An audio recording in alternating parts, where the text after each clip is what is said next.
Hi, this is Tim Brummett, singer-songwriter from Spokane, Washington, keeping 'em simple and singing 'em pretty. And you're listening to the Land Amsterdam Show. Okay, we've got Tom Anders, Canadian poet, in with us today. Tom, can you tell us a little bit about yourself? I've been writing poetry for the last 6 years full-time. My first full-length book of poetry has just come out called A Different Shred of Skin. Had a little bit of difficulty finding a publisher in Canada for it, so this one was actually published out of Detroit. We had it printed up here in Canada. I sold, many American publishers can butcher the best of books down in the States, so I said to the American publisher, maybe if I could get a quote from our best printing house in Toronto. And when I came back with the price, he said, "Is that in American dollars?" I said, "No, that's in Canadian dollars." And so we brought business up this side of the border instead of always going south of the border. Now, being a Canadian, why is it you have to even go to the States to find a publisher? It's so difficult being an artist in Canada. It seems you don't get any recognition until you're accepted either in Europe or in the United States. I'm not in Paris. Here the pigeons are friendly. Grass still grows. Cars can park for free. One bank serves the town and a cafe is just opened, leaving many citizens grumbling. The roads are paved, not cobbled. Gas is cheap at Rob's Garage and the liquor store is doors away from that bank. There's a seasonal pizza house that serves the community. No subways to speak of. Art Nouveau is foreign, as toll painting is found in niche. The Legion won't allow turbans, so I don't go to the Legion. Gossip is entertainment, and the post office doubles for a central station of blessed skewed information. You know, it's tough to say, but I'm kind of glad I'm not in Paris. I'm T. Anders Carson, Canadian poet, and you're tuned in to Pepper Scott.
I've been thinking of you, and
Len, you have a very important call from a very important man being considered for knighthood. You may take the call of the Len Amsterdam hotline. Why, thanks, Queenie. Hello, you are talking to the one and only Len Amsterdam from Canada. Hi, Len. This is Morris B. Rainville from Sudbury, Canada, phoning in to do an interview for the Len Amsterdam radio show. Hey, Morris. We'll just start off by saying I am seeing a pattern develop here with you and the white cowboy hats. Can we expect in the future to see you heading over to the dark side and putting on a black Stetson? Maybe scuff up those cowboy boots a bit? Well, I don't know, Len. I've developed this image as a hard-working, clean-living, sharply dressed Canadian country gentleman. A black hat might get people thinking I'm some mean hombre, when that is not the case. Unless, of course, I'm working on a song with the wild man from Brisbane. Who? Well, image is everything. So what was your first instrument? Well, my first instrument was a Palm Beach guitar from the Sears catalog, and the strings were a half-inch from the neck. About 2 guitars later, I finally got my Martin flat top, and then later on my Fender Strat. My Martin is still the one that I use all the time today. So, Mr. Rainville, who are your musical influences? Musical influences. There are so many. I guess you could say the beginning, Hank Williams, and then later on Hank Williams Jr., Bill Monroe, Ray Charles, David Allan Coe, now straight from the heart.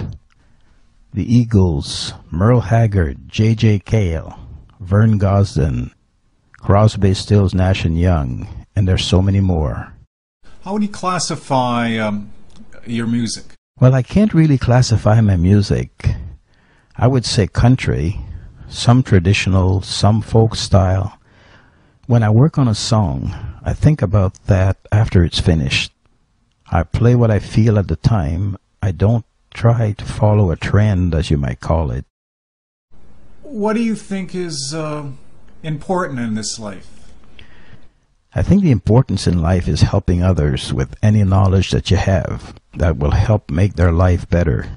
Since we are all one, sharing with others is the ultimate purpose for being here on this third rock. Wow, that's pretty heavy, Mo.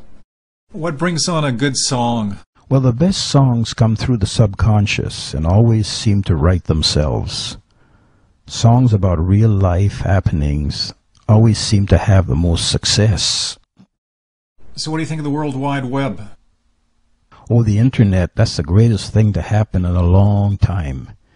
It is revolutionizing the music industry. I feel like I have made so many friends I've never even seen.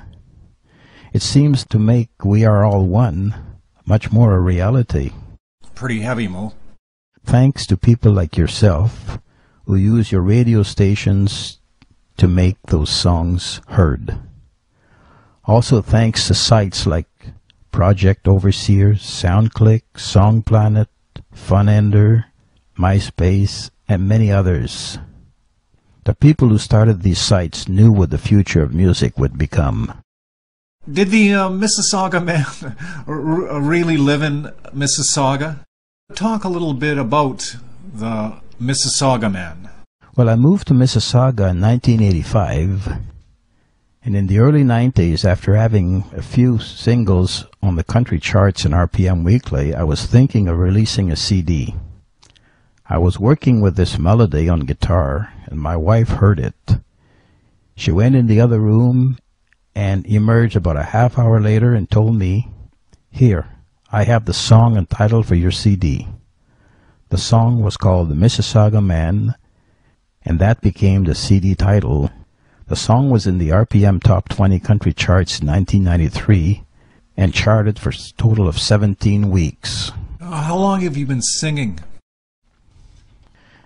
Well, then, from the earliest I can recall, I used to sing all the time. There was always such a strong desire there that eventually I started singing with any band, any chance I could get, until I had my own.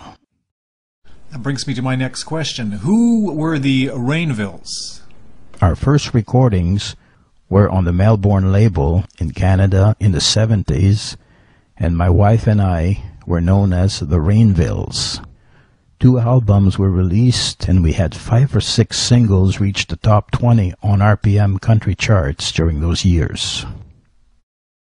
Well, that's a wrap. I just want to thank Morris P. Rainville for swinging by. Morris P. Rainville is on the top of my playlist and should be on yours too.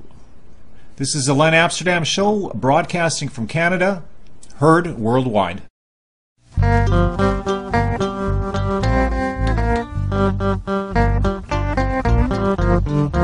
This is Morris P. Rainville telling you that Len Amsterdam doesn't have record company consultants telling him what to play.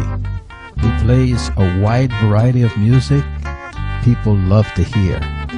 You're presently listening to the Len Amsterdam Show.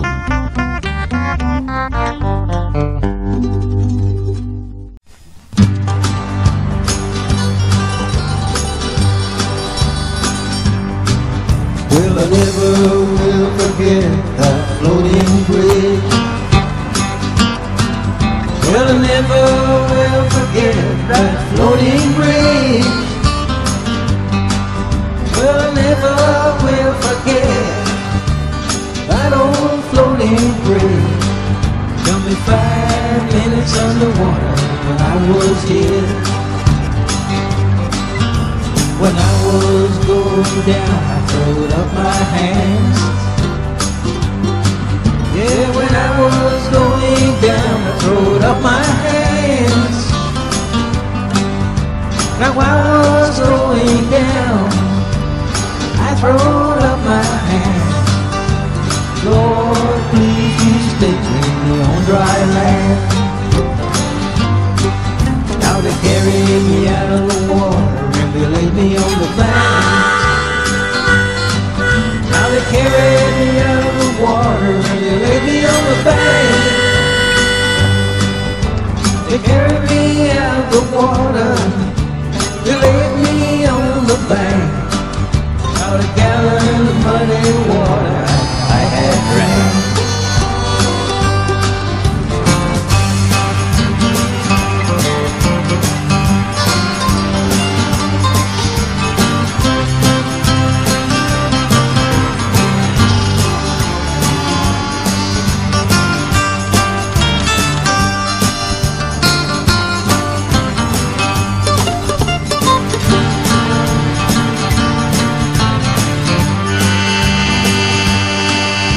They drive me off and they laid me on the bed.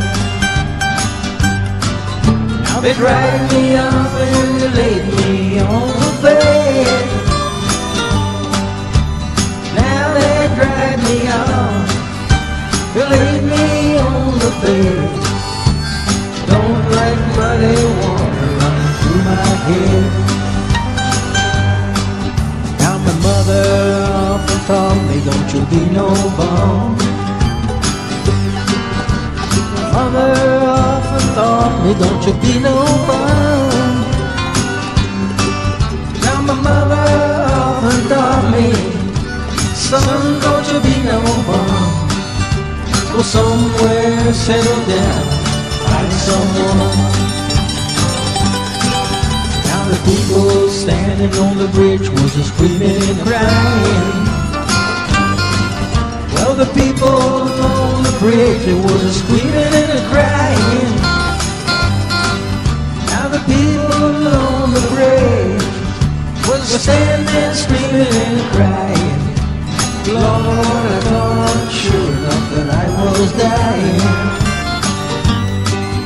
Well, I never will forget that floating bridge. Well, I never will forget that floating bridge. I never will forget that old floating bridge. Took me 5 minutes underwater and I was here. Tell me 5 minutes under one, I was hid.